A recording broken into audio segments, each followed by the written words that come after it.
I want 30 sliders, 5 French fries, and 4 large cherry Cokes. I want the same, except make mine Diet Cokes. If you worked at a big fast food restaurant, what would you order? Better yet, what wouldn't you order? Let's find out with the 10 fast foods that staff never order. Stadium hot dogs. You ready to blow up these hot dogs in the microwave one by one?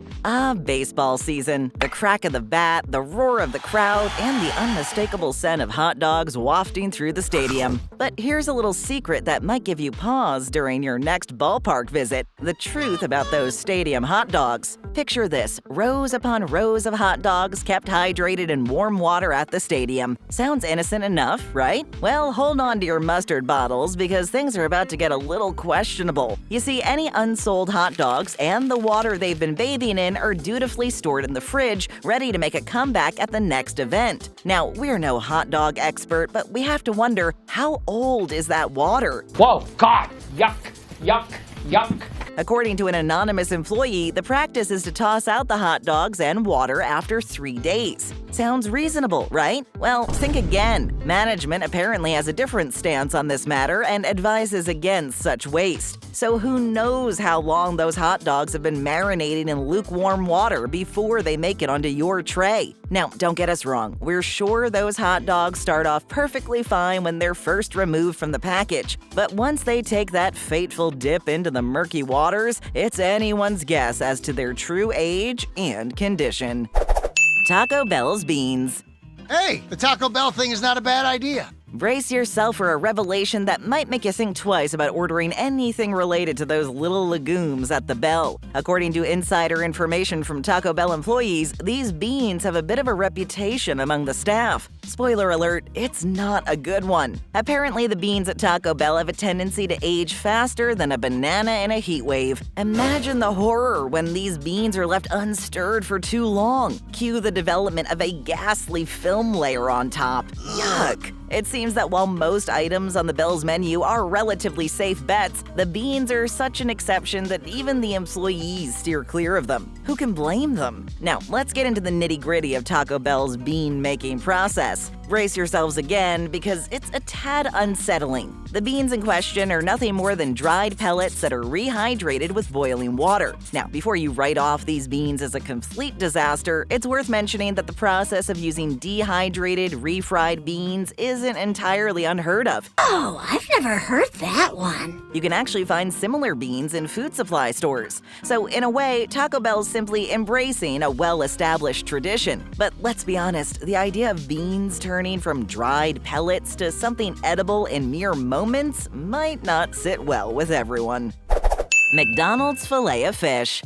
Filet-O-Fish? Yes. The Filet-O-Fish from McDonald's, a polarizing sandwich that seems to stir up strong opinions wherever it swims. It's a fishy tale that has garnered quite the reputation over the years, and for some reason, it seems to have become the target of much scrutiny and skepticism. So much so, it seems it's the one McDonald's item that the staff themselves never order. But what is it about this poor fish burger that has everyone up in arms? Perhaps one of the most infamous aspects of the Filet-O-Fish's history is its association with a banned commercial that McDonald's aired, featuring a story about a British kid's dad meeting an unfortunate fate after consuming the burger. That was a bad move, Hank. Now, we all know that advertising can be quite the slippery slope, and this particular campaign definitely left a sour taste in people's mouths. However, it's important to note that the concerns raised by some McDonald's staff have more to do with the Filet-O-Fish's lack of popularity rather than the quality of the fish itself or how it's sourced. According to these insiders, the patty can sometimes languish in the warming area for extended periods until it's finally ordered, which raises questions about its freshness and appeal. McDonald's, on the other hand, asserts that they use Alaska pollock sourced from certified and sustainable fisheries. So the fish itself may not be the culprit here, but rather the circumstances surrounding its preparation and storage.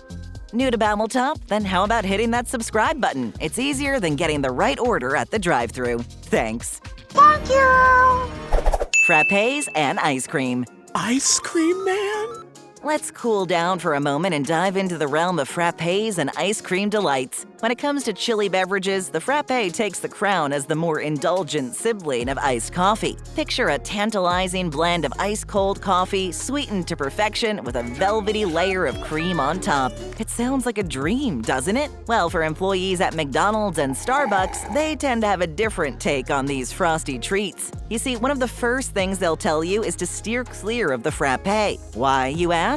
Well, it turns out that these seemingly decadent concoctions have very little coffee in them. In fact, nutritionally speaking, they're essentially milkshakes in disguise. So while they can certainly satisfy your sweet tooth as an occasional indulgence, relying on them for your daily caffeine fix might not be the best idea. Wrong! That's wrong! Now, let's talk ice cream. McDonald's, with its famous soft serve, has become a go-to spot for those seeking a quick frozen treat. However, there have been whispers about cleanliness issues when it comes to the ice cream machines. Some McDonald's locations reportedly lack proper training in cleaning these machines, resulting in a buildup of moldy soft serve mix. However, it's worth mentioning that despite occasional hiccups, the soft serve machines do undergo regular cleaning, often during their 4-hour cleaning mode. Hotbox Food. I'm in a glass case of emotion! Let's talk about Hotbox Food. You know, those mouth-watering dishes sitting enticingly in the heated display cases, beckoning us with their tantalizing aromas? Well, it turns out that the reality behind Hotbox Food might not be as appetizing as we'd hope. According to USDA food standards, takeout meals that have been cooked should be stored at an internal temperature of 140 degrees Fahrenheit or 60 degrees Celsius or above to ensure safety and freshness. However, whispers from the staff suggest that not all is as it seems with this Hotbox fare. Insiders claim that some of the food in these heated boxes has actually been reheated. Instead of preparing fresh batches, there are instances where cooked meals are reheated against the recommended practices. That's lying. That's not right. It seems that there's a divide between what the timers in these hot boxes dictate and what management decides to do. For those seeking the freshest food experience, timing is crucial. It's best to visit during the busiest hours, between 11 a.m. and 1 p.m. for lunch, or between 6 p.m. and 8 p.m. for dinner. During these peak times, the chances of scoring freshly prepared dishes are higher. This way, you can have a better shot at savoring the flavors of just cooked goodness. Fast food ice. What killed the dinosaurs? The Ice Age! Let's talk about a seemingly innocent element found in many fast food beverages, ice. While it may appear harmless, recent reports and investigations have raised concerns about the cleanliness and potential health risks associated with this frozen companion. News outlets such as WCNC have shed light on the health implications of ice in fast food establishments. In one report, their findings indicated that poorly cleaned ice machines could pose a risk to consumers' well-being. Bill, their diligent reporter, meticulously analyzed health reports and discovered a recurring violation that gave cause for concern: pink or black buildup in the ice machines. This unsightly presence could potentially harbor harmful bacteria and compromise the safety of the ice served to unsuspecting customers. I also like to live dangerously. The issue of ice contamination is not limited to a single news outlet's investigation. In fact, the BBC conducted its own study on ice in 2017 involving 30 different restaurants. The results were also unsettling, as more than half of the ice samples collected were found to be contaminated with fecal coliform bacteria. Such findings raise valid concerns about the overall cleanliness and hygiene practices surrounding ice production and storage. While not all establishments may suffer from poor ice machine maintenance, the prevalence of reported violations highlights the need for improved attention to cleanliness standards in this aspect of the fast food industry. Wendy's chili. Okay, Wendy. Hot and juicy redhead. Wendy's chili is an absolute classic. For nearly half a century, this warm and comforting bowl of goodness has been a go-to choice for many. But if you ask the Wendy's employees themselves, you might be met with a few raised eyebrows. So why is it that some of the staff aren't particularly fond of their own chili creation? Get ready for the scoop. During the lunch rush at a fast food joint, efficiency is key. Burgers need to be cooked in advance to keep the lines moving swiftly and ensure that hungry customers don't wait too long. But what happens when the lunchtime frenzy subsides? What becomes of those leftover burger patties that weren't sold? You threw my sandwich away. Brace yourselves, folks, because those very patties find their way into Wendy's famous chili. Here's how it goes down. The leftover patties are collected and stored in a bin, tucked away in the fridge until it's time to work their magic and transform them into chili. They're then boiled, chopped up, and unceremoniously dumped into the simmering pot of chili goodness. That's right, it's a second chance for those once square burger patties. Now, we do have to applaud the idea of repurposing leftovers. Many culinary creations are born out of the desire to minimize waste and make the most of available ingredients. However, it's worth considering that Wendy's chili's main ingredient is essentially a reincarnation of the previous day's burger patties. Subway's tuna.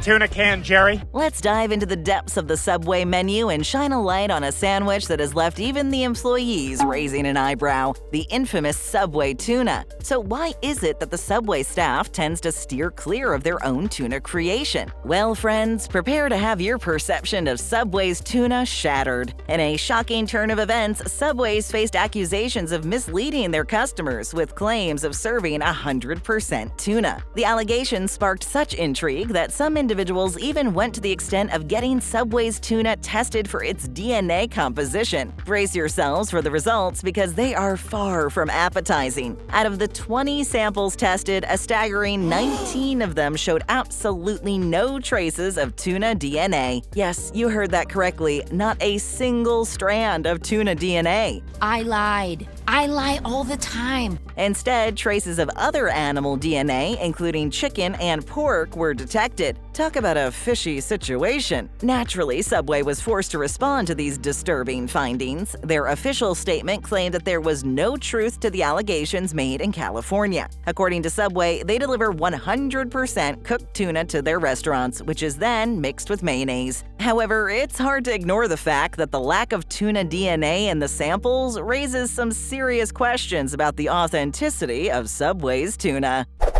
Burger King's decaf coffee.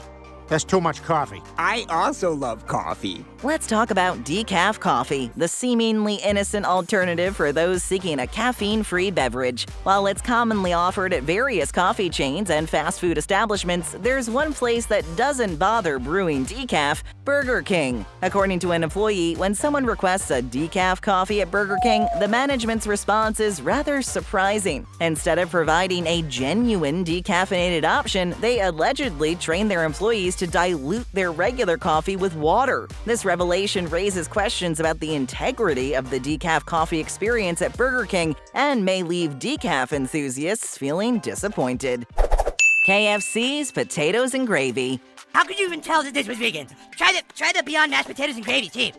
The infamous KFC potatoes and gravy. This humble side dish has been the subject of many raised eyebrows and wrinkled noses. Imagine you're standing in line at KFC, salivating over the thought of sinking your teeth into a juicy piece of chicken when you notice the option of adding a side of potatoes and gravy. Sounds innocent enough, right? Wrong, because this is where things take a greasy turn. According to KFC's own confession, their gravy is essentially the bottom of the deep fryer with a dash of seasoning thrown in. Yep, it's the remnants, the chicken drippings and crackling that linger at the bottom of the fryer. The staff at KFC collects these crackling leftovers and mixes them with water and potato powder. That's it, a simple yet questionable blend of chicken remnants, water, and powdered potatoes. Heat it up and behold, the legendary KFC potatoes and gravy is born. Now, some may argue that this unappetizing description should be reason enough to steer clear of this side dish. Yet, surprisingly, KFC stands by their gravy-making process, proudly declaring it to be the old-fashioned way of doing things and that this is how gravy has been made for centuries. Thanks, but no thanks. Check out more great videos. Just tap or click, hit that subscribe button, and ring that notification bell.